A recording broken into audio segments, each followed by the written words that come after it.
All right, we're back. Another episode. B-side.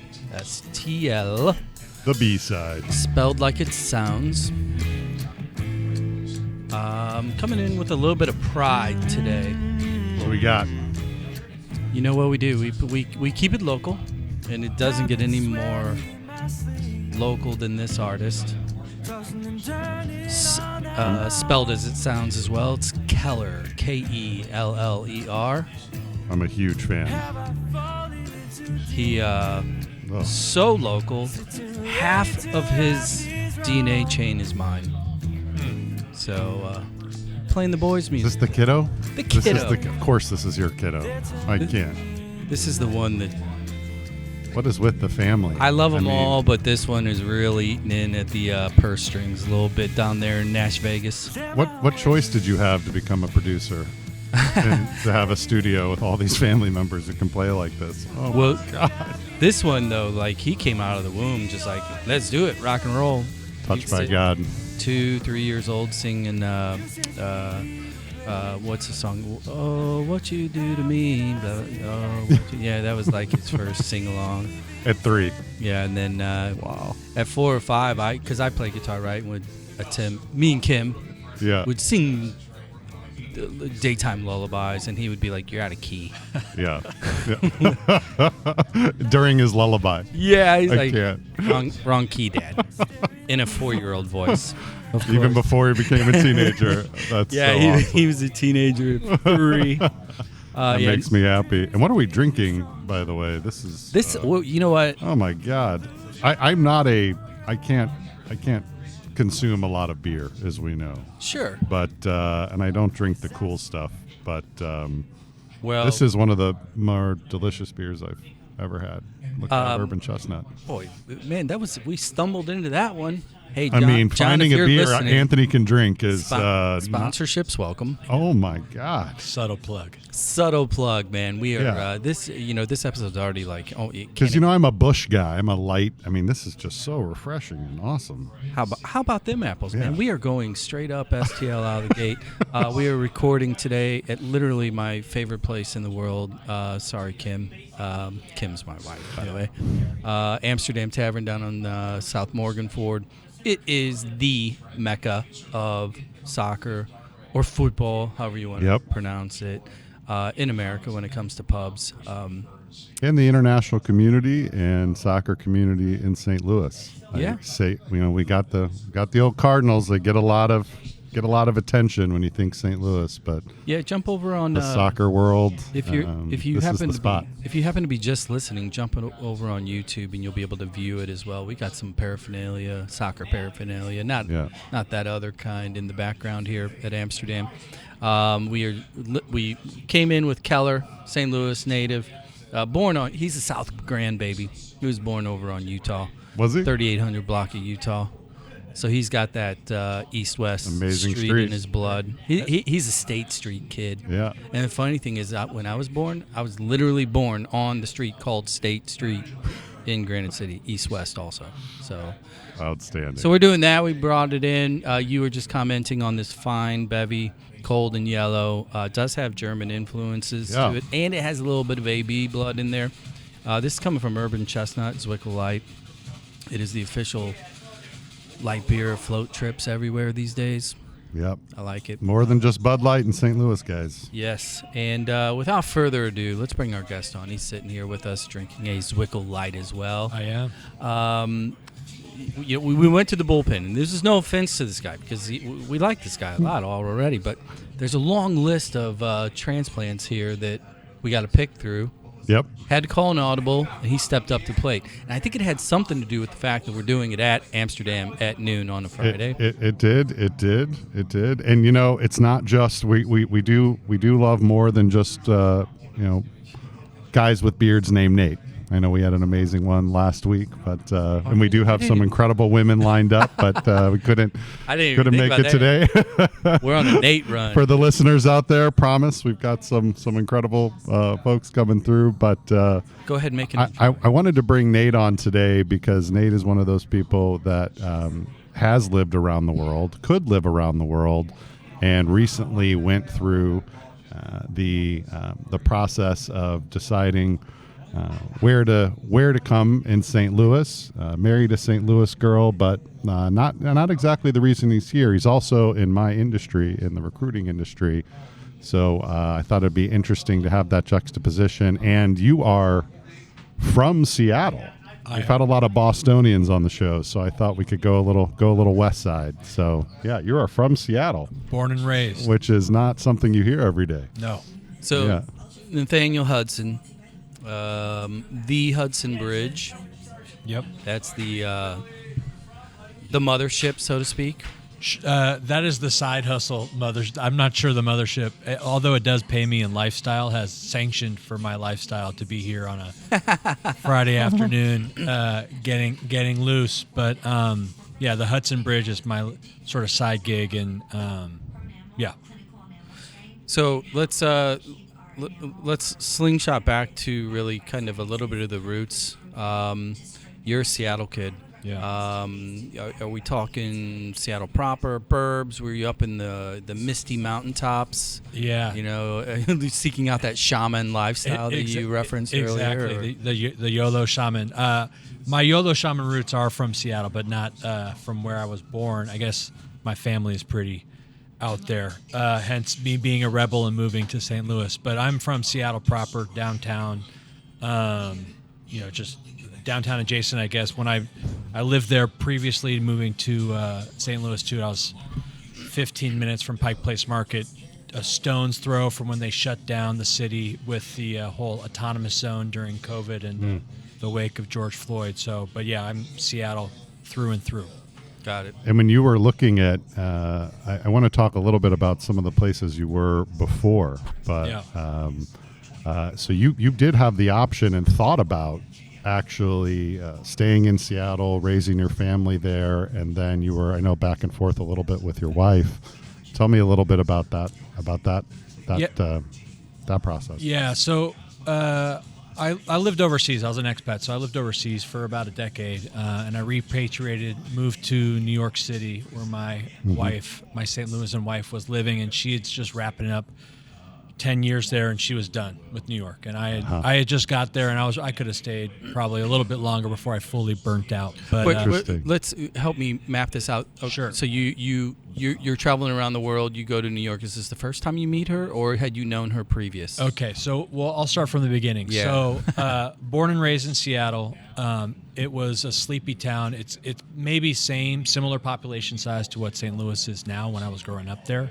It has now seen an influx of Californians, so it's changed, radically different. But when I was there, it was too small for me, and I knew that while Seattle was idyllic. Amazing. Wow. Seattle was too small back then. Post-grunge. Yeah. Yeah, post-grunge. It was like dot-com bust, right? So I graduated right around the 2003 is when I graduated high school, right? And so it was just too small as a bubble, and I liked it, but it was too small, and I needed to figure out something else. So I went to Arizona State. And in Seattle, culturally, I was a little misaligned too. So I'm more of a direct person. I don't like to really beat around the bush too much, and Seattle's very Kumbaya. I call it clutching your Patagonia. Is it really? Oh yeah, people are wow. just sanctimony city, and I just they say you can't say that. I said, well, watch me, I'm going to say it, just because you told me I couldn't do it, right? A little oppositional defiance there, yeah. Just a little bit. So in Seattle, I'm an asshole, right? And I moved to Arizona, and in Arizona, I'm a dirty tree hugging commie liberal hippie, right? Unbelievable. Which was my first kind of opening of the aperture that hey, this is a big country, and there's different ways of doing things, despite what everyone says, because they read the New York Times or the cool book in Seattle, right? So imagine what it would have been if you would have went to SMU. Yeah, well, yeah. That one's for you, Dave. Little SMU Mustang love. So I'm in Arizona State. I take the victory lap. It takes me a little while to graduate, and I also knew that Arizona was not tenable long term for me. Well, let me pause you though. Yeah. Why? Because you knew your hometown wasn't kind of big enough, or it wasn't fitting kind of the mindset mantra. You go to Arizona to kind of, you hit the other end of that Newton's cradle that we were joking about earlier. What was it about that Southwest, more conservative landscape that wasn't resonating. Yeah, and it wasn't even the culture as much as it was just the vibes of the city. So when I was in Arizona from like 2003 to 2008, it's the fastest growing city in the country. Yeah. Behind, or first or second behind Vegas, right? I think Phoenix really is. Yeah. Or last year. Yeah, but for every 5 people that moved there, 3 people left. So there was just like net positive of 2, but a lot of churn. And you could feel that culturally, that there weren't really deep roots there. It's desert, it's strip mall. You have to drive everywhere. It's super sprawling. And even when we moved to St. Louis, I said, I can't live out in the burbs. I have to be able to walk someplace. So that 3800 block of Utah, very familiar to me, right? Yeah, walking to Grand, walking here, like I need to be able to do that. And that's not what Phoenix is about. No, that's a car town. Yeah, and it's also a place where it's great to go on vacation, but to a lesser extent than Vegas, like you can't spend too much time there or I feel soulless, right? And not to say that it isn't cool culture there or it's not Arizona's a beautiful state, but it just wasn't me. Yeah. Me. It's that dry heat. Yeah. We talk about that a lot here. There's cities of wings and cities of roots and cities of soul and cities of new and kind of Legoland, and it's just a vibe that you feel. Yeah. Yeah. Interesting. So graduated in 08, not the best time to be looking for a job. My major was in education, right? So they were even closing schools down, but it was tough. And I have a cousin that teaches overseas. He's still overseas now, and he said, if you want a job, I could get you a job, but you have to move to Shanghai. I know some people there. There's like 30 international schools. Go. So I said, fuck it. I mean, what do I have to lose? I'm going to live with my parents longer? Like, it's a good motivator to get out of the house. So Did you immediately go to Duolingo and like, man, let's do this? I had so much hubris, I didn't even go to Duolingo. I just bought the fucking ticket and said, I'm going to win, right? So I bought a ticket, 90-day return ticket. So if shit hits the fan in 3 months, if I can't make it work, I can always fly home. I ended up staying for 3 years and meeting my wife in China, right? So let me, because a big crux of this show is kind of that initial reaction to a space, right? And obviously we build it around, and we'll get to kind of your opinions and reactions to St. Louis, but, you kind of broke down your initial reaction to Phoenix. You kind of gutted it out because you were going to school there, you wrapped it up. You land in Shanghai, having the experience of one extreme cultural move to this one. What was, were you aware of how extreme it was? Did you feel that it was extreme? Was it a challenge? Was it exciting? Was it like, holy shit? Yeah, I mean, so I traveled a fair amount as a kid and as a young adult. And so I should also preface saying, when I graduated from college, I spent 6 months traveling around the world. So like I had already been to maybe 30 countries before. Little walkabout. Wow. I don't know if I knew that. Before going to China. So when I moved to Shanghai, it felt familiar. It felt like New York City, just with Chinese letters, right? Mm-hmm. And then, the first day when I tried to order some food and I speak 0 Mandarin, it took me 15 minutes to gesticulate and say, give me a bowl of noodles. Yeah. I was like, what have I done, right? But superficially, it looked relatively familiar. There's just a bunch of Chinese people as opposed to a bunch of Americans walking around. Yep. The language barrier was challenging, but there's also 150,000 expats that live in Shanghai. So I was in the most competitive beer league softball league I've ever been in, with Australians and Canadians and Americans and Japanese fellas and Korean guys and Taiwanese people, right? So like there's an instant community there. It took me a while to find that community, but once I found it, China, and even the time I was in China, they were growing so quickly. It felt very similar to me to American culture. They care about their family, they care about consuming, and they care about status, like social status. They want to get up. They want to make sure that their kids have a better chance than they did, right? When you landed, did the reality of the communist state, from a generic descriptor, could you feel it? Could you see it? What was that like? Because I've never been. Yeah. Shanghai, I understand to be a true metropolitan city, macro metropolitan city. Was that evidence in your transactions with the community? bits and pieces. It wasn't overbearing. It was very much a growth time, and I think it was the end of the Wild West era, right? And they had opened it. I describe it. It's like a kid that got the keys to the car and saying, "Hey, how fast we can go." And I touched maybe a sliver of Shanghai. There's so many currents going on there, but it is an international financial hub, and will be. So what didn't really feel heavy-handed, they're gosh, this is like 15 years ago now. So like they're definitely like the communist influence. I also moved to a tier 2 city in China called Hangzhou. The G8 summit was there the year after I left. They built, I guess the most obvious way that the Communist Party showed was like through development. So Hangzhou, in the 2 years I was there, built 6 subway lines, start to finish, in 2 years. Oh my! Full God. lines, like the Red Line in Chicago. Yeah. So I would come home. it's taken St. Louis 20 years to build one bike path. So I mean, I would come home. It'd be a Tuesday night. I've got school the next morning at 7:00. It'd be like 12:30 because I'm 24 and being silly. I'd be drunk, and there'd be a road crew breaking up a road. I'm like, what are these guys doing? Like, it's late, 1, but 2, like the road's gonna be fucked for weeks. Kings Highway. How long did it take to get paved and painted and whatever? Yeah. Right. perpetual construction. But I wake up in the morning to go to school. It is dug up, resurfaced, repainted, everything. You can't tell the road crew was there, done, right? And this is like the middle of a 24 million person city. So like, infrastructure happens pretty quickly. So that would be maybe understatement of 2025. Yeah. Like Wow. I think Thomas Friedman had a book saying like we need to be China for a day, right? And then go back. Yeah. Right. Yeah. But there's a lot of stuff that like the US is stuck, right, chasing its tail, and let's unstick ourselves and then commit to that and go forward. But that's a whole other diatribe. Well, that's abundance. Yes. Have you read the book? Bits and pieces. Yeah. So so Shanghai, opened your eyes. Go And ahead. then you start, and then you're teaching school, right? Yeah. So I'm You're teaching and coaching. You're both.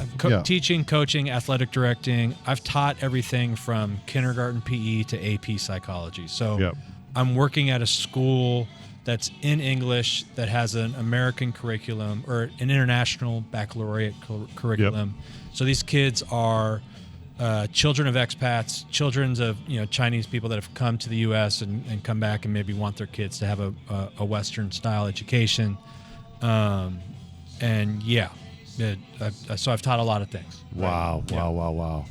All right, so you're there, and then and you said about 3 years, and then when you come back home, or do you go anywhere else after China in the interim? Yeah, so I was in China, and about 3 years I was in this softball league, and I see a bunch of guys that are 40 going on 60, or their livers are spotted, and they look.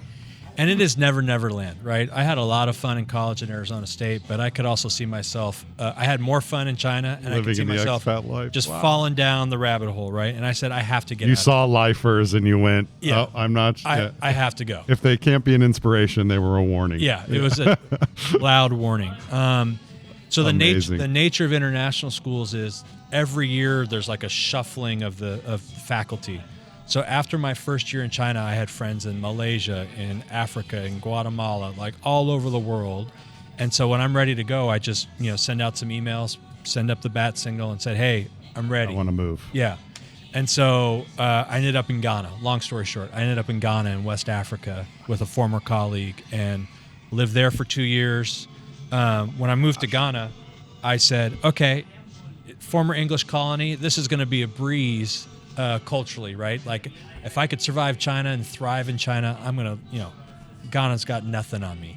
And it was more challenging, my acclimatization to Ghana, than it was China, because on the surface, we might be speaking English, but we mean very different things. And then culturally, China was more closely aligned with the U.S.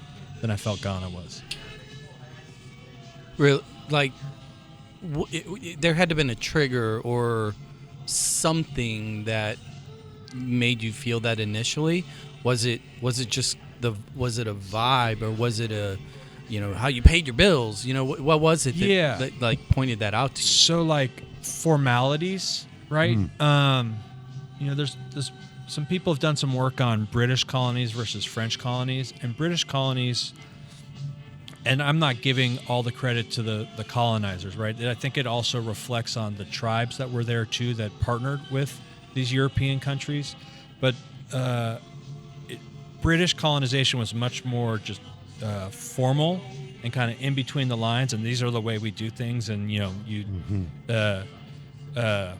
have to play out this script, whether it's like what you actually mean or not. There's a lot more subtleties, but it's like good evening, sir. How are you? Yeah, well, formalized. Yeah, very much so. And French, it's very messy and cafe life. And just the formalities of Ghanaian culture, I couldn't get through. And that's more of like me and my assumptions going into it. I had a really good friend that has an American mom, Ghanaian dad, went to high school in Ghana, then he went to Yale, then he taught English in China for a year and then moved back to Ghana. So he was helping me triangulate these cultures, and it was just it was an interesting experience. I hated working there, but I went back and visited once, and I loved being welcomed back into the community when I was visiting, but working was just challenging. Fascinating. And then so you said 2 years after Ghana, then where to? Then I moved. I sent up the flare again, and I moved to Cairo, Egypt. So I moved there the year after their second revolution in 5 years, right after the Arab Spring. It was. How long were you in Cairo? I was in Cairo for 2 years. Learned how to scuba dive there. Amazing history. Like imagine the arches, the pyramids. I'd be drinking beer at happy hour, just looking at the. Well, let me ask out. a quick question about the timing, because obviously, just given kind of your pathway, you're aware of global news, for lack of a better word. The Arab Spring was probably the biggest news event, of that 12, 18 months by far. Yeah. So you knew what was going on. You knew what had happened. Was the draw part of what does this tail wave look like? Because obviously you're still on the African continent. Yeah. Leaving Ghana. What was it about Cairo in particular? After that particular event that you were, because the globe's a big place, but you picked the place that it just came out of, incredible chaos. I did, yeah. And I had some friends that left Ghana and went to bigger schools in Southeast Asia, but there are tiers to international schools. And the Cairo American College where I worked used to be top tier. Cairo was the biggest American embassy in the world, I believe, pre-Arab Spring, right? Yeah. So the school that I was working at pre-Arab Spring had 1,500 kids. It looked like a California high school in the middle of Cairo. Had a baseball team, a basketball team, soccer team, played in a sports league with other schools in Europe, right? So from Cairo, I went to Europe 6 times in 2 years on sports trips. And I also went to Jordan and Oman. So the prestige of the school is really high. So, admittedly, my appeal was less hey, let me see what it's like post-Arab Spring. It's, hey, here's a top-tier school that I can get on my resume, and there's an opportunity for me to go because they are reeling and trying to figure some stuff out. So it was more selfish than it was, I want to do an ethnographic expedition on what post-Arab Spring life is like in Cairo. So then you wrap up and you land. Yeah. So circling back a little bit, in China is where I met my future wife, right? We met working at the same school in China, and we had stayed friends and stayed in contact. And she was dating someone else. She broke up with her boyfriend. I was in Cairo, going to go to Croatia for summer vacation. She had just broken up with her boyfriend. I said, hey, you should bring some friends. I'm bringing some friends. Let's go. So it's Croatia. It's hard not to fall in love in the Adriatic sun and in the water and drinking way too much flosé, as they say. But not unlike Italy. Yeah, but I was not anticipating falling in love. Anyways, you were attracted to the girl who was drinking Busch Light. Yeah, no, she's because what high school did she go to? not a Busch Light high school. Yeah. Definitely not. Yeah. Oh, damn. Okay. Yeah. Never mind. Yeah, no, she went. My wife went to Villa, right? So, so she's slumming it up with me. But we ended up dating a year long distance between Cairo and New York, and I was trying to convince her to come to Egypt because I was having such a good time, and she said not happening. So, moved to New York, and like I said, she was just wrapping up her tour there, or not tour, but like she was done, and so we came to this head in the road. It's like, well, we can either move to St. Louis or we can move to Seattle, and at that point, I had been to St. Louis once. I took the Greyhound here from Oklahoma City, I want to say. Oh boy, that's a. And I hung out with a buddy that I had made teaching in China, and we had a pretty good time. But like I wasn't planning on ever coming back, right? Yeah. And so I said, let's move to Seattle, and we went to Seattle in August, Labor Day weekend, right around now, where it's like there's a reason why people endure 9 months of shitty overcast, like. Rain. That's their middle summer. That's their 6 week or their short little summer at the end of the summer. So the sun's setting at 10 o'clock. It's 75. It's not humid. There's no bugs. Yeah. It's heaven on earth. So it's Seattle in the sunshine. Yeah. And so my wife said, okay, yeah, we'll move here. It's amazing. So we moved there in 2017 and ended up staying there until, 2023. So 6 years. We gave it the old college try. Wow, I don't know if I knew. So you were there a minute. You guys were there a minute. They were a hot minute. So I changed careers from out of education into the corporate recruiting world. And what did you do? Yeah, in Seattle when you kind of transitioned out of being a teacher. Where were you working? What were you doing? Yeah, so I moved from education. I tried out a nonprofit in education. Seattle's expensive. It's really expensive. Mm-hmm. So much to my family chagrin, I joined the dark side and I worked at Amazon and I worked at Facebook. So they did. Those were two little startups that did okay. Exactly. Yeah, they're doing all right. Yeah. Those checks didn't bounce. Yeah. No, unfortunately, I got there after.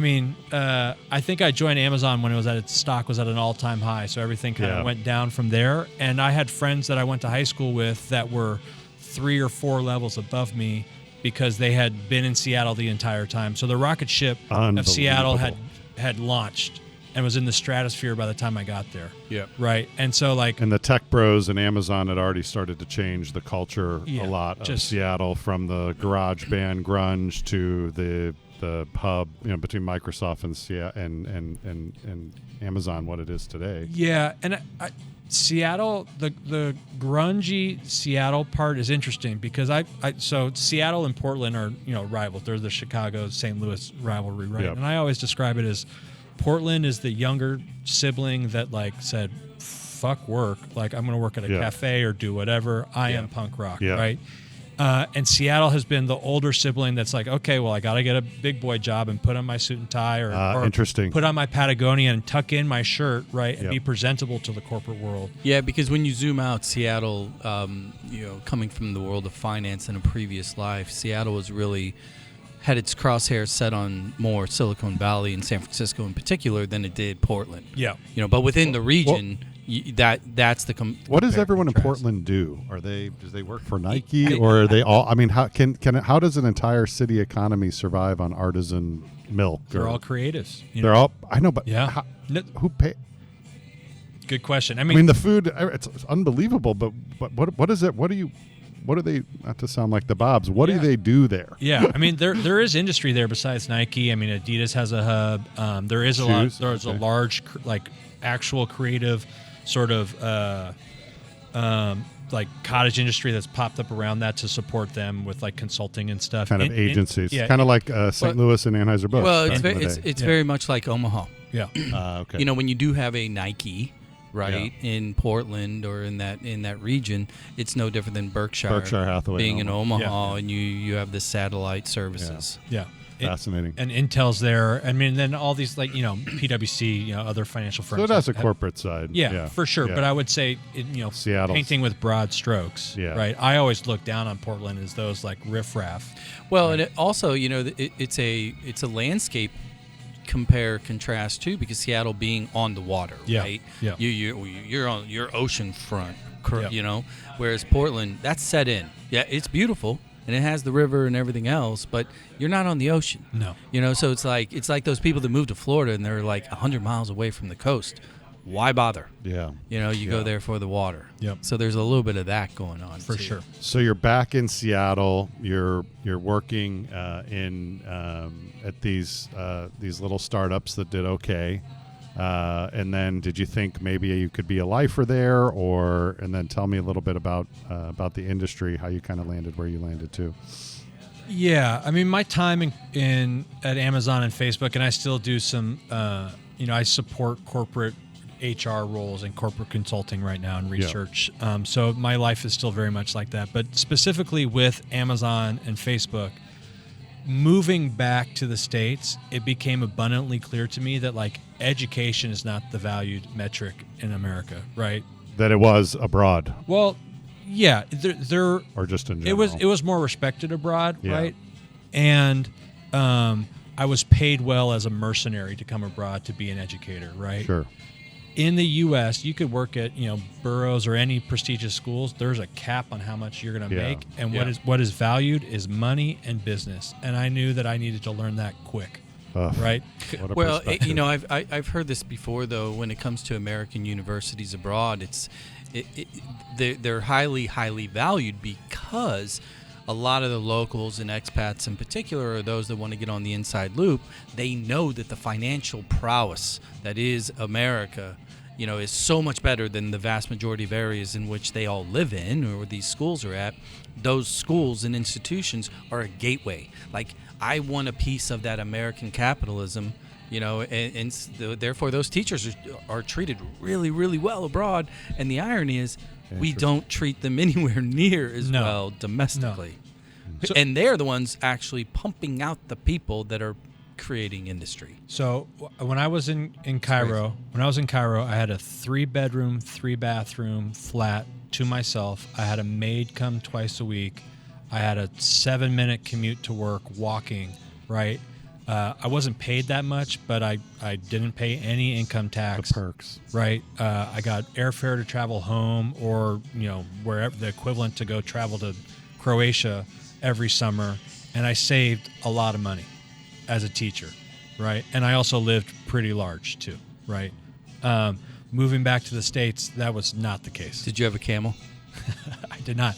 Damn. So Marshawn Lynch, though, there's a picture of him on a camel. So he came and visited our school and did some football drills there. So there you go. So let's transplant you then. Yeah. You get into the HR world.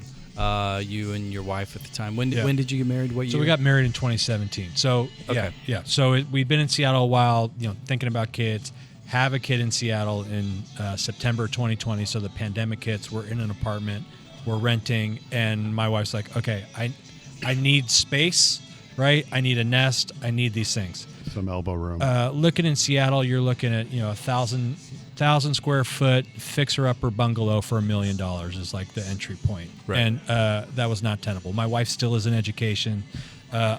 Even though I'm working for Amazon, I'm not like making multiples at Amazon. Like, I'm living comfortably, but I'm not retiring anytime soon. And it wasn't happening. Plus, we had been to St. Louis, I want to say 6 or 7 times with my daughters before we moved here. And so I said, if I'm gonna spend all my vacation moving to St. Louis or traveling to St. Louis, why not just live here? And then I can go on vacation to other places, right? And was this your idea or hers? It was mutual. It was right? mutual. Yeah, Okay. and her parents are in their 80s too. And I told her, I said, time to get home and I said, look, I've survived a lot of places. I will commit to St. Louis. I won't say anything about moving for 5 years. All good, right? And I said, I have no idea what I'm jumping into, but I'll jump, right? And that was like 2.5 years ago now. Wow. So I mean, when I'm gonna dig into this decision process a little bit more, and I know that the large driver inevitably had to be this is her roots, her Yeah. family. That's your wife now. You have a child together, so it's kind of easy, Yeah. right? Yeah. But for you personally, Seattle to Arizona to New York to all, Shanghai, all over the world, the African continent twice. Yeah. Ghana, Cairo. As you're laying in bed during those years, do you remember kind of like what was going through your head as far as like your impression? Because I can imagine when you're leaving the States the first time to go to Shanghai, you probably had, I'm going to China. I know I'm going to eat a lot of noodles or whatever, certain preconceived notions as to what you might expect that's going to be different. St. Louis is a Midwest Rust Belt town, right? And you've been all over the world. When you were saying to yourself, I'm going to St. Louis, do you remember maybe what you were, because you had visited, but it's a lot different to live here. Yeah, and to be fair, my wife's friends that are still here, put on a little recruiting pitch for me too. So one of her friends, her husband gathered some guys in his neighborhood. We went to the VFW on Big Ben and drank cheap beer, and they're like, hey, it's a great place, and you could 20 minutes from everything, all this typical stuff. Like the zoo is free, and it's a great place to raise kids, and blah blah blah blah blah. And at first I was still pretty apprehensive. So I don't want to say that it was the easiest sell in the world. It took me a while to say, okay, I'm going to commit to this. Mostly because I was afraid to lose access to that global part of me that's really important. And even in Seattle's pretty provincial too, moving back, right? And there are bits and pieces of it, but all my friends in high school, it reminds me a lot of St. Louis. They consolidated to one social circle, right?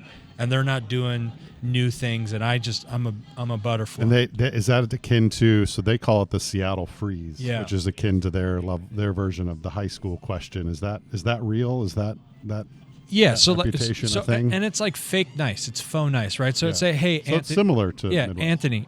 It was great hanging out with you. We should grab lunch sometime. Yeah. And you would say, yeah, let's do it. You're like, cool. And then you leave. There's no follow-up. No. That's similar. And then you walk out the door, and he's like, Yeah. he wears Eddie Bauer. Yeah. Nerd. Yeah. See you never. Right? Exactly. Right? Do love that Eddie Bauer.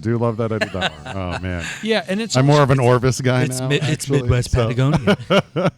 It's also been interesting. I think Seattle used to be the end of the road, right? So people would go there and not want to talk to anyone. Well, there's also no more frontier. Yeah. Like in your brain, that is the end of the road. Yeah.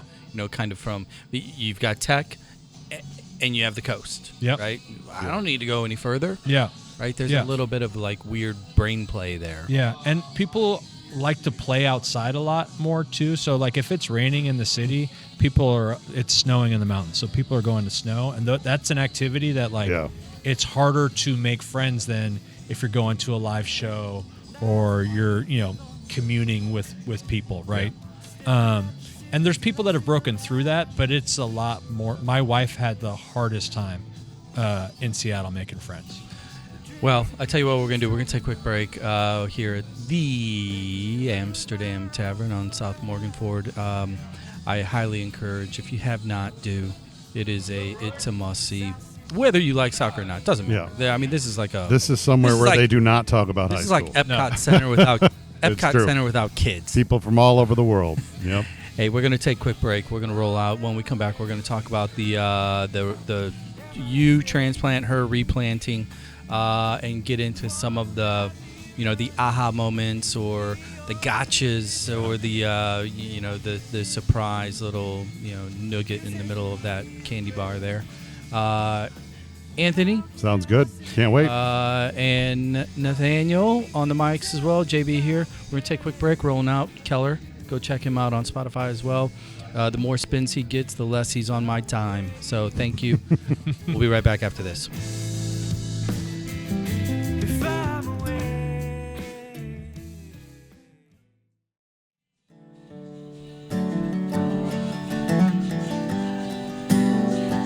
Okay, coming back in here, a little down here at the Amsterdam Tavern, as we mentioned. Gonna roll you in, not roll you out. A little more St. Louis tunes here.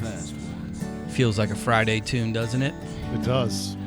This is I have this discussion / debate often with people about St. Louis when it comes to, what is St. Louis, and then inevitably when it comes to like the music side, there's all these debates about, well, we're a ragtime town, we're a jazz, a blues town, and you know, Americana. And I've always made the argument that we're an Americana country town.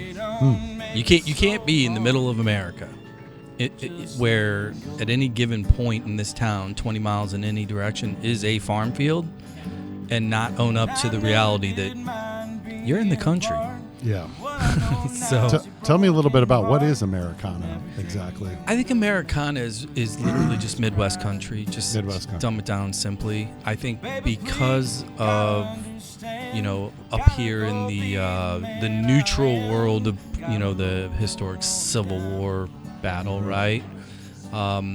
We have a much larger concentration of industry, right?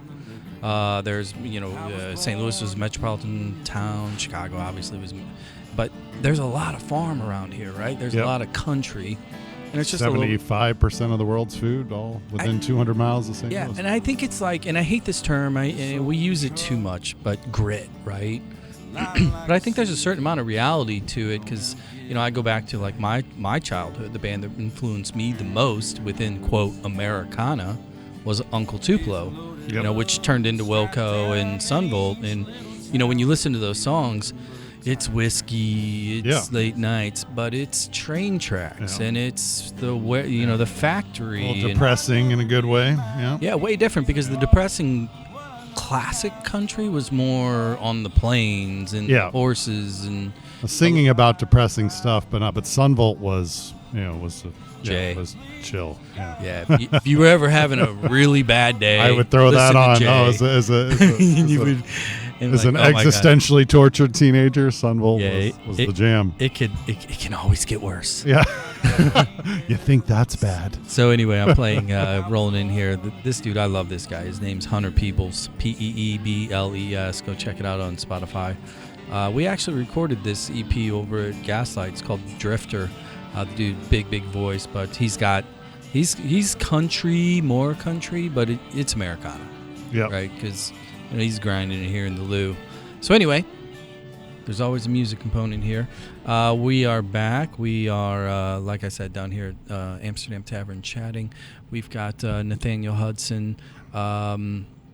Really simple map to follow, you know, born in Seattle, and then the rest of the world. Yeah. Cairo, Ghana, Shanghai. And then he met that villa girl. New York, Croatia, then we got the villa. The villa. They always win that fight. Procreated, and now you're here. But I feel like it was as much you, if not maybe even more. I mean, you're similar to some other people who've been on the show as the non-native.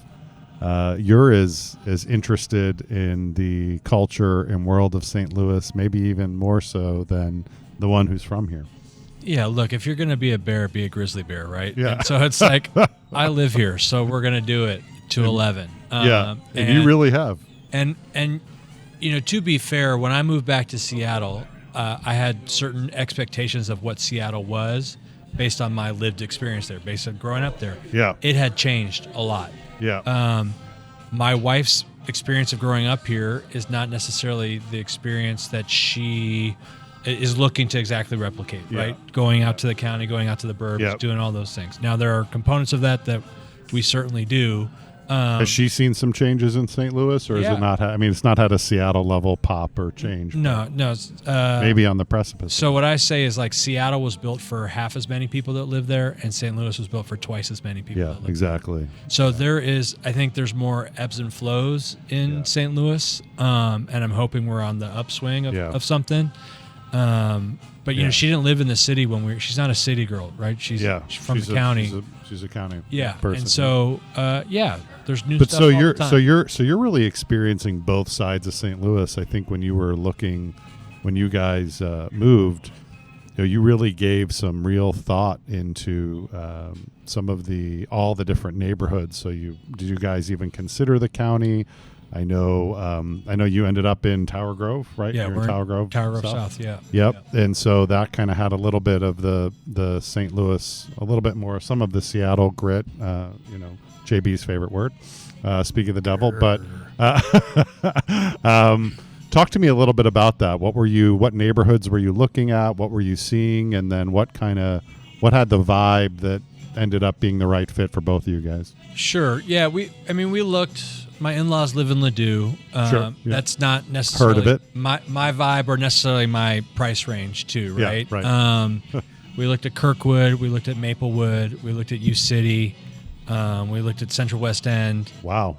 So we looked a lot of places. We actually put an offer in on a townhome in the Central West End that right. we lost out on. So you would have done the Central West End. Yeah, Could've. for sure. I'm Yeah. glad we're not there, just because I think the neighborhood we live in, Tower Grove South, reminds me a lot of the neighborhood I grew up in. Right? It's suburban, but not suburban. It's 2 blocks away from a coffee shop, R.I.P. Gelateria, but a bunch of restaurants. Actually, when we first moved here, we didn't buy. We lived across the street from the Amsterdam Tavern. We lived in good old Mofo, which is cute for a 2-year-old to say, I live in Mofo. And then I would. It doesn't get more St. Louis than that. Yeah, and I would come to Amsterdam and write emails, right? And work. This was my office. So we looked places, but living here, so close to Tower Grove Park, I go on a walk there pretty much every day. I love the neighborhood we're in. So let me ask you, in your search, you're going around to these other neighborhoods. And, in St. Louis, I know all the neighborhoods. Anthony, both of us do. And as much as they're all kind of quote St. Louis, there's definitive like vibe differences and even just optics, infrastructure, etc. Can you talk a little bit about Tower Grove South in particular, and this really South Grand area? Just your impression of it, because you landed here, you're still here, you appear to like it. For sure. Can you kind of describe it? Because we do have some listeners that are not from here, and they all think St. Louis is just kind of, it's either a war zone, based on a headline, or it's in the sticks, and that's just not the reality. Yeah. So I'll say it's surprisingly dense, right? You're not going to see anything high rise. You'll see some mid rise, but like on the block that I live on, it's single family and duplex, so that we pack them in there, right? But it doesn't feel crowded. It's very neighborhoody. People are super friendly, neighborly, dare I say. For Halloween, my folks were in town, and we also invited this French family that work at Nestle that my daughter went to daycare with, and we invited them, and they had their one of their siblings, right? So like French couple, the brother of the wife, and his 3 kids were there, right?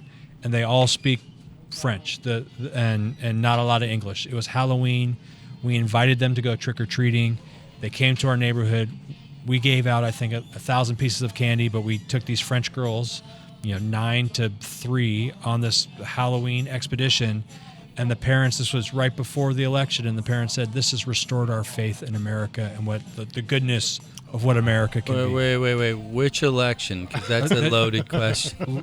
This is before the 2024 election. Okay. Right. So like it's fraught. I was gonna say that was the big one. Yeah, it still is fraught, right? But these are French folks that have this idea of not just St. Louis, but of America being whatever America is, right?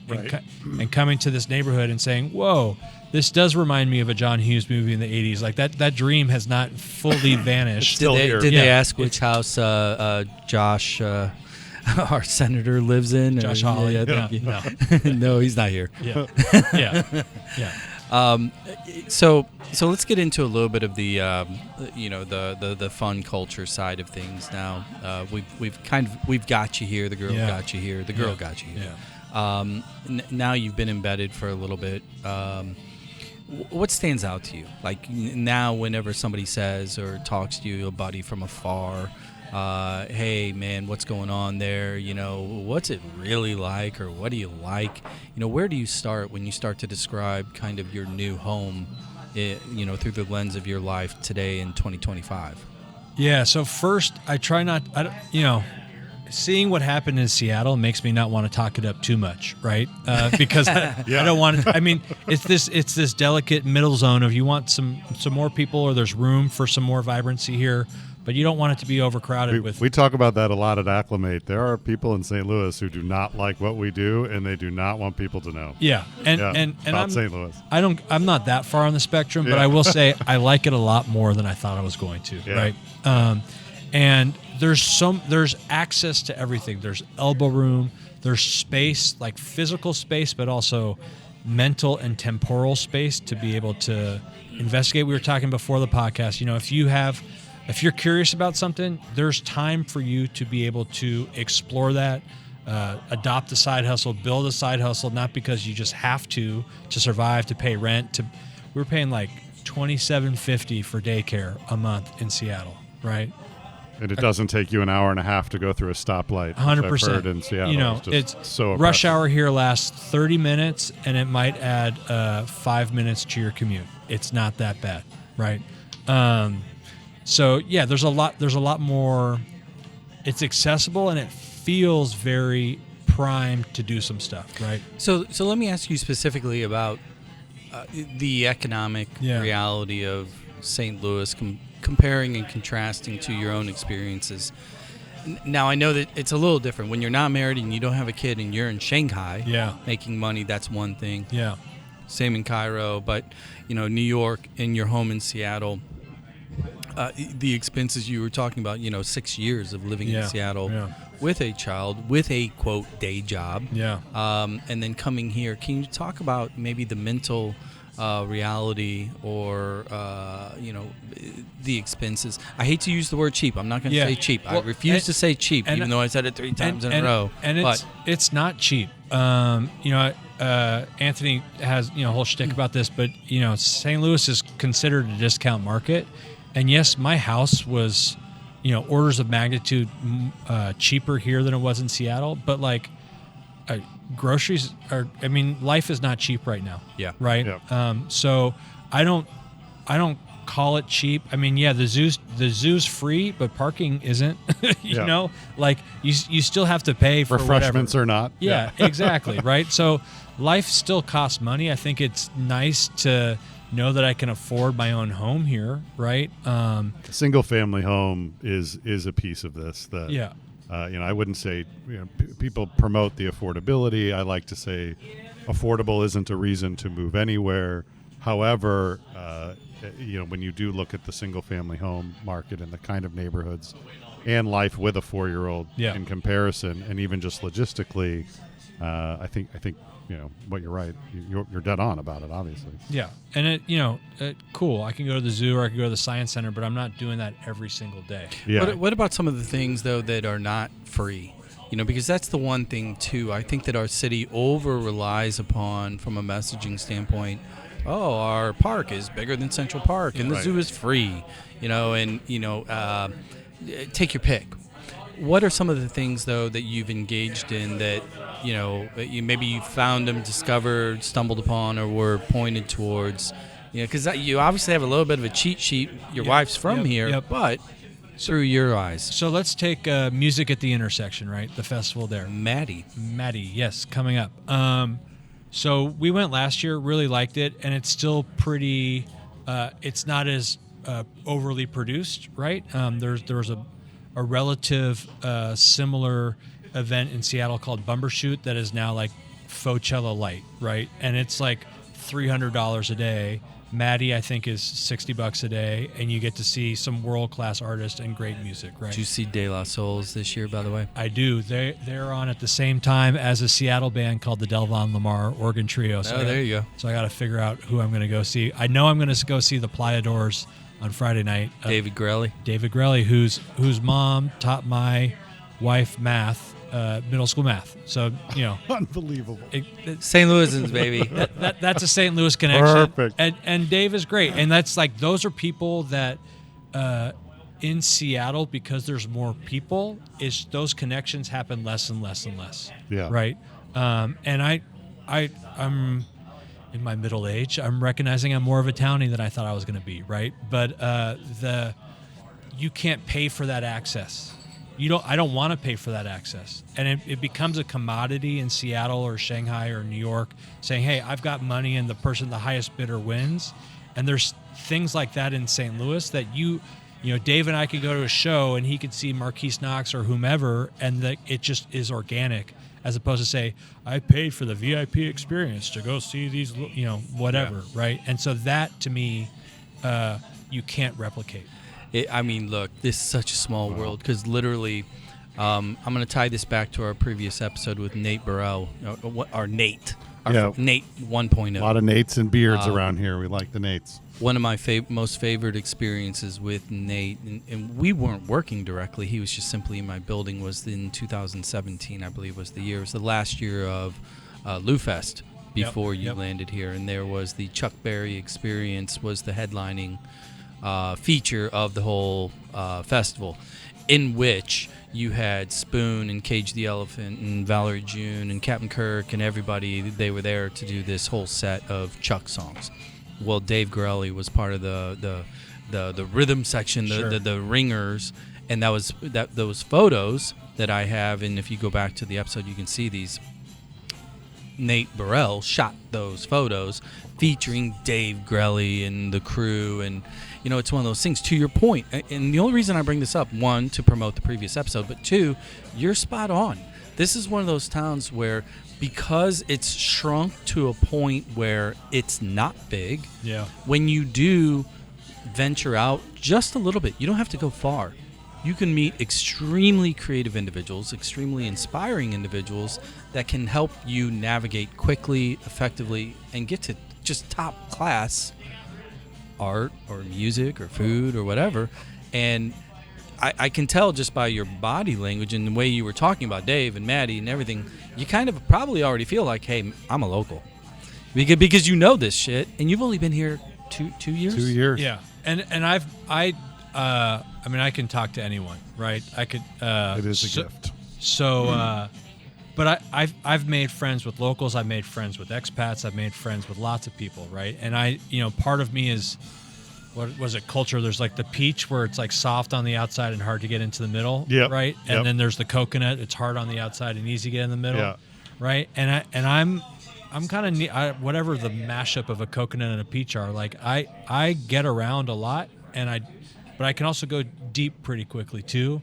And I feel like I can break down some of these barriers with some St. Louisans that maybe not everyone can do. But folks are receptive and open to new things and new ideas. And once you get through the wall, exactly, you're in the club, and there's, as far as access, connection, there's nothing like it. You do have to get through that wall. Yeah. But once you're in, unlike Seattle, or maybe a larger market, maybe Seattle's a bad example, where it's easier to get through, but then you really can't connect the same way. But whereas here, once you're in. You just kind of got to get through that initial phase. Yeah, and so I'm going to bring this back to light beer too. I have a friend that only drinks macro brews, right? And especially, and this was in Seattle, so that was like a rebellious thing to do. And I said, well, what are you doing? He goes, well, when I see 8 IPAs on draft, that's not diversity to me. That's just IPAs. It's just different levels of weed water. Exactly, right? But weed water. So it's important. It's important to have that macro perspective, right? And that the full list of taps. And I think in St. Louis, what you see is it's so eclectic, right? It's and I forgot where I'm going. Maybe that was the second beer and no lunch. Yeah, and the whiskey shot. I had a point to make. I got distracted. There's people walking. Accessibility in terms of breaking through kind of the initial barriers. Yeah, for sure. Yeah. So let's talk a little bit about then, because obviously through your travels you've experienced food and music and all these things that actually make a culture relevant. We've been talking about the music scene here that you've already kind of embedded in, that you're interested in. Outside of that, maybe the food side, or maybe, scratch that. Here's what I want to talk about. You have little ones. Yeah. 1 or 2? Just one daughter. Just one daughter. Okay. Yeah. Well, not just one. I have one daughter. Eliminate just. Yeah. Within due time, she will be of school age and moving up, and you have your family, and as a parent, that is ultimately whatever we were interested in. kind of changes Yeah. once they start to become, integrated into schools, etc. When you think about St. Louis through the lens of being a dad, how would you describe it at this point?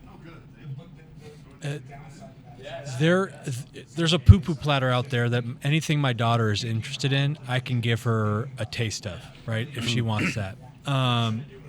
There's certainly aspects of St. Louis that I want to make sure she knows there's a world outside of St. Louis, because we've all met people that know, like, very St. Louis centric. This is it. Brentwood, Mizzou, back to back to Brentwood. But everyone, I'm going to live in Brentwood Forest and go to J school. Yep. Everyone that I've met that's of St. Louis that I've met not in St. Louis. So my buddy that I met teaching in China, my friends from St. Louis and Seattle, right? They've been solid, gregarious, affable people. And so I know that whatever this culture is, my daughter's going to be raised in that. She's going to be know how to talk to people from all sorts of different backgrounds. Rural, suburban, cosmopolitan, both sides of the political north, spectrum. south, east, exactly, west. right? Yeah. And so, like, very cool thing. So it is a microcosm here. It's not the same as going to school in Egypt. Yeah. But there is this like confluence of a lot here that she will be well rounded, and there's access. It might not. There are world class things here, and there are some things that are not world class, but they're still pretty damn good and serviceable until you go to Paris or wherever the world class component of that. So in a way, coming up in a place like St. Louis, she'll have the familiarity to get along with a lot of different circles and cultures just by being in the middle, which is not something I think a lot of people think about. 100%. You talk about New York. We get that all the time. Moving people here from around the world, and they'll say to us, I really only understand New York. I really only understand California. Yeah. And they'll say, but you really have to understand Chicago. You have to understand Illinois. You've got to understand Tennessee. You've got to understand California. You've got to understand Texas. You've got to understand Pennsylvania, just by the nature of the location, which is something that I think Midwest gets a reputation for being so provincial. Yeah. But actually, in many ways, it's on the front line. Well, I think I saw it on Reddit. I don't know. I should have screenshot it. I just looked at it, and at the time, I'm like, oh, that's a really unique way of looking at it. Here's the premise along the lines of what you're talking about, and I want to get your take on this, Nathaniel. It was basically somebody from St. Louis. They were like, hey, think about St. Louis, because if I'm in New York, I can't go right. If I'm in L.A., I can't go left. If I'm in Chicago, I can't go north, right? If I'm in St. Louis, I can go anywhere. Yep. Right? Yep. And it was a really unique kind of dumbed down way to, like, paint the picture. And as you start to peel back the onion on, okay, what does that really mean? Well, if we want to try to apply a more, heady analogy to it, there's a lot of truth to that. And it sounds as if the way you're describing it, you're at the tip of the arrow, and you're figuring out that, given your own lived experiences and travels and jobs and friends and peers, that what is happening here in your life in the middle of the country, any of your interests can be, you can throw as much fuel on that fire as you want. Yeah. Is that? Yeah, you can whet whatever appetite you want, and it's not there's, there might be, like, certainly New York or Seattle they're more international cities and have a lot of things going on there too, but you're also elbowing out people that are trying to, like, climb up the rat race to push you out. So there's space for you to say, okay, I want to try pottery.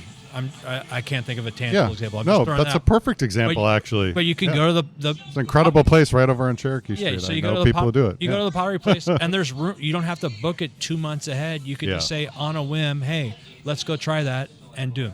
Yeah, and it's not as overtly international. It's not like landing at O'Hare or in D.C., but you can come to the Amsterdam Tavern.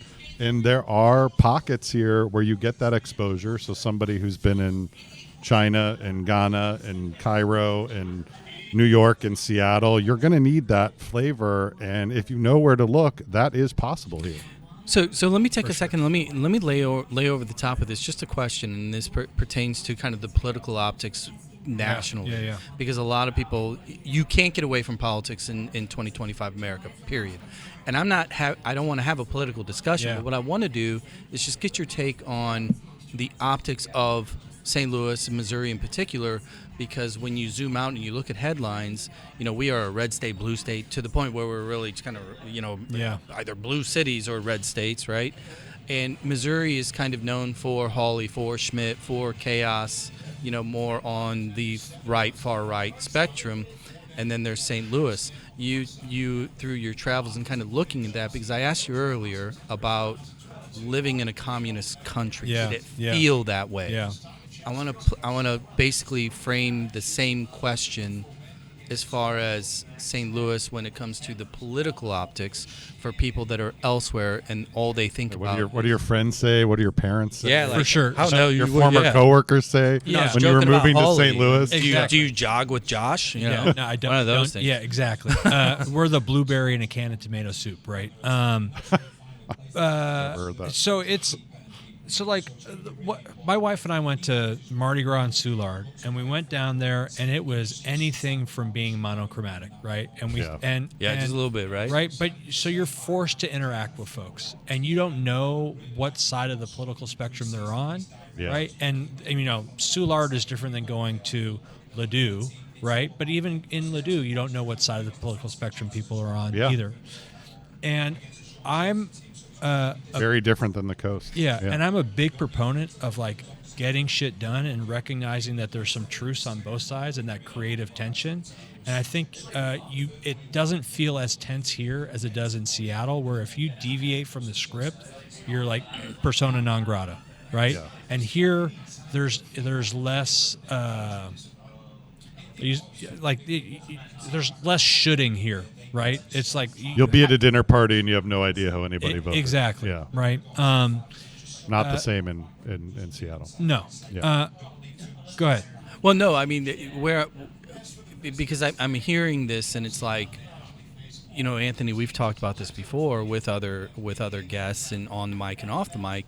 There's a reality within the recruiting world, as you both well know, that when you are looking to pull in talent or transplants that are coming from Anywhere. elevated, educated, It comes up. So, Yeah. so how do you deal with yeah, that? so I'll say, I wasn't here for Mike Brown, right? And what that was like, I was living overseas, so I didn't even I didn't have a finger on the pulse of how America was reacting to that.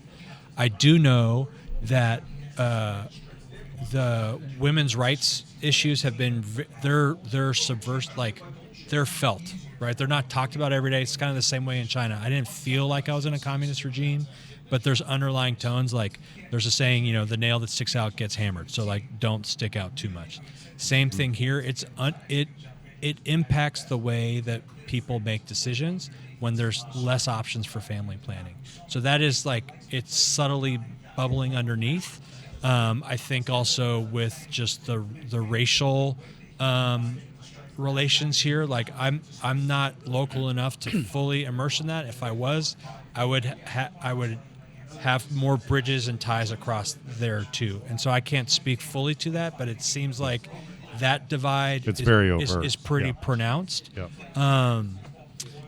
And but also there's people that live here or people that come visit that will never confront that, right? Yep.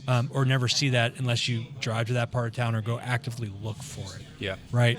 So I think it's like anywhere. It's not over the head. I don't feel like I live in a big red state. I mean, you could go 15 minutes south of Seattle and see big MAGA flags and Trump flags driving on pickup trucks. So it's not like it's just St. Louis. I mean, that happens in Washington State. Yeah. Right. So it's the nature of our country. Right. Go ahead. Well, I really see how this is an area. Of course, it matters, and people will say, if they're coming from a Muslim background or they're coming from a certain religious background, Right. LGBTQ plus, the world believes, as far as pervading metrics and things, that there is New York City and there are cows, and there is nothing in between. And there's this whole other world of these middle market cities. I prefer that liberal exist. cows. Right. Right. And so Is that an option? We're just trying to get them to understand that they're here, but also back to your point, if you want to make red states blue, if you want to participate and come to where you're needed, I think that so a lot of people will say, when you look at somebody, if you're coming from if there's a big move or a big corporate move or transfer from something like Washington State, they'll say, where are you on this environmental initiative? Where are you on this initiative or that? And here, I will say generally to those people, come be part of that change. Yeah. Come to where you're needed. Well, come to where you're going to make the impact. And instead of framing, you don't have to frame Missouri as this bastion of progressive ideas in order to attract people of a liberal or progressive mindset, or vice versa. Whatever your political whatever your initiative is, here I just want to get the message out that you're still in the game. Yeah. And that somebody like, a Nathaniel who's lived around the world, who works in this, HR, recruiting, cultural translation, all of those factors. This is still a place where you can participate and be that difference. And I just don't even know, again, when people think St. Louis and people think Missouri, I don't know that they even think that there's an international soccer bar right in the middle of all of it where we're sitting right now. Yeah. So the pitch, your day job, you're in recruiting. Are you working primarily with St. Louis recruiting, or is it national recruiting?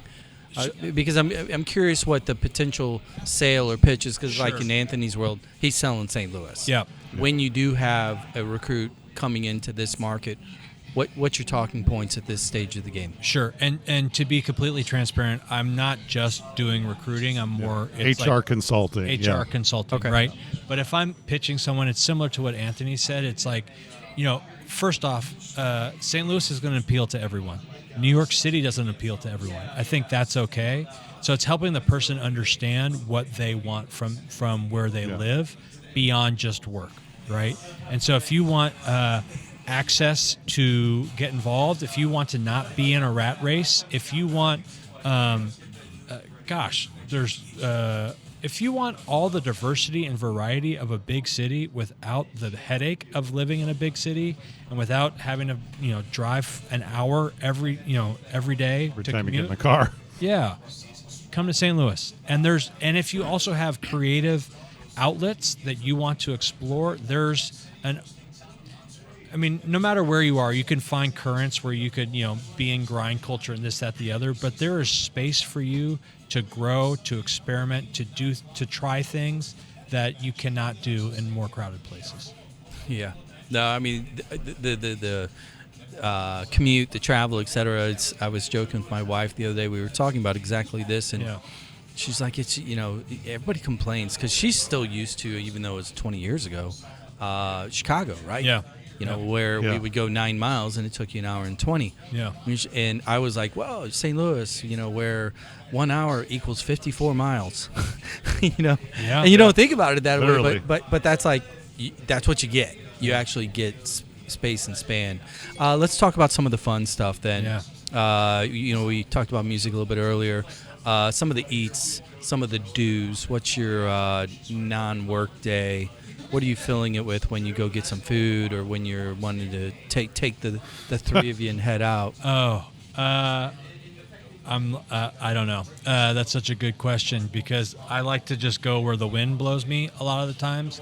I've been very surprised at how active the Reddit community is on St. Louis. So I will, if I'm hankering for barbecue or, Western Chinese food or Somali food or whatever, just Googling that and Reddit, and then going on. You don't go back to same old. You keep Yeah. going. In St. Louis, you have a lot of options. I mean, you can really the list keeps growing. Yeah. Okay, so let's put some guardrails on. Sure. Yeah. You wake up, you need your coffee and bacon and eggs. Yeah. What's your breakfast go to?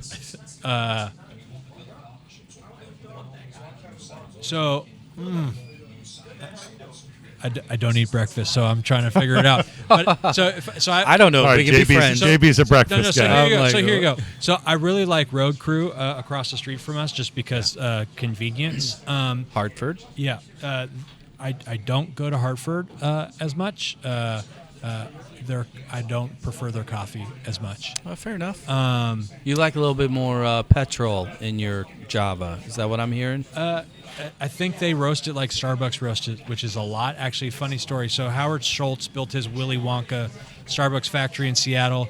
They roast, there's like all these chutes and tubes and stuff. They roast their coffee so much that all this oil extracts from it, and it gunked up the tubes. So he had to spend $5 million fixing the tubes in his coffee factory. I like more of a medium blend, I guess. There you go.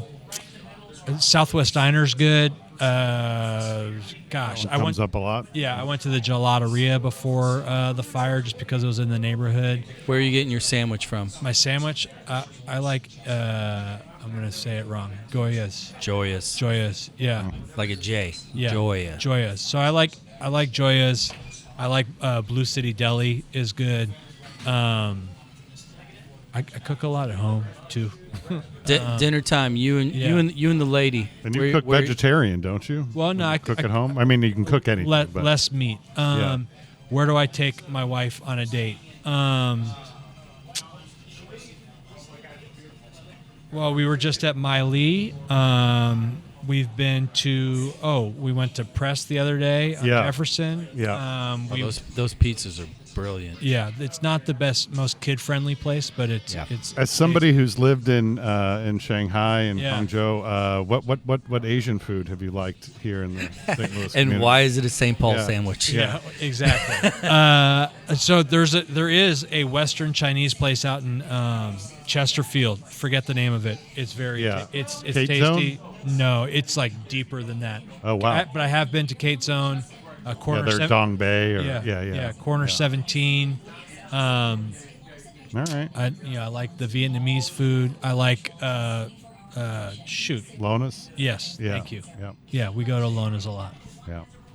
So, Magic. two years in. Yeah. Oh, coming on. Give us a quick grade for let's call this the first semester.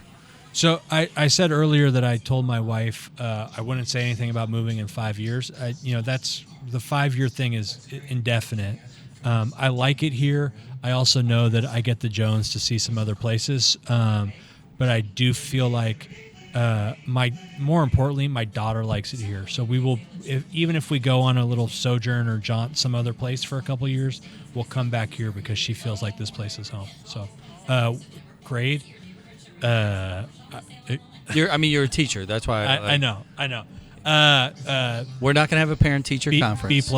I have funny stories about ambassadors chewing me out in parent-teacher conferences because I fucked B+. up sex ed. So there you go. B+. Take a B+. I'm a hard grader too. So there you go. I love it.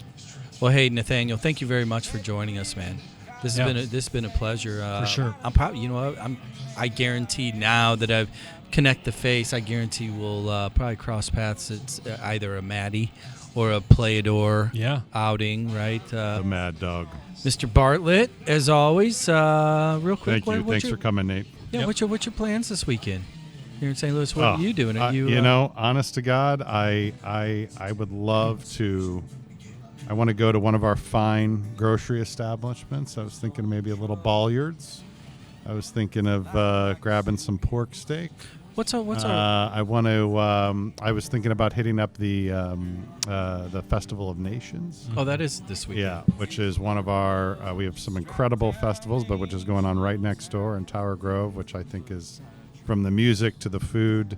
So I'd like to do a little bit of cooking at home. I'd like to hit Festival of Nations, and I just want to enjoy this weather. I mean, we get breaks like this. I mean, it's 80 degrees right now. There's no humidity. And, how often, do you get that all the time? So I'm just going to enjoy it. There you go. Yeah. Plans this weekend, Nathaniel? What do you? Yeah, so it's birthday party season for my daughter's crew of friends. So we'll be doing some of that. Definitely Festival of Nations too. And then, like Anthony said, just relax and enjoy like the summer heat, but the cooler evenings. Oh, Yeah. so great. Yeah, it's nice to not be sweating all the time. Yeah.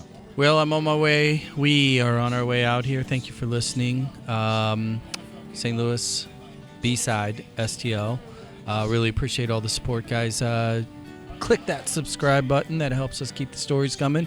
Gonna roll out here with a little Hunter Peebles from the Drifter album. And in case you were wondering, I'm gonna be watching my kids play soccer all weekend because that's what I do. Like every A little bit of that going on. Yeah, it's like Groundhog Day. I feel like Bill Murray. Does yours play soccer yet? No. Actually, I can add starting. another slash to my resume. 4-year-old soccer coach. Oh, So there you boy. go. Okay. Yeah, God. little buzzball. I you will, know, I will mail over a bottle of whiskey later. earn my beers. All right, we're out of here. See you next time, people. Thank you for listening. Go check us out on YouTube as well. STL B-side. We're out. See you. Thanks a lot. Thank you.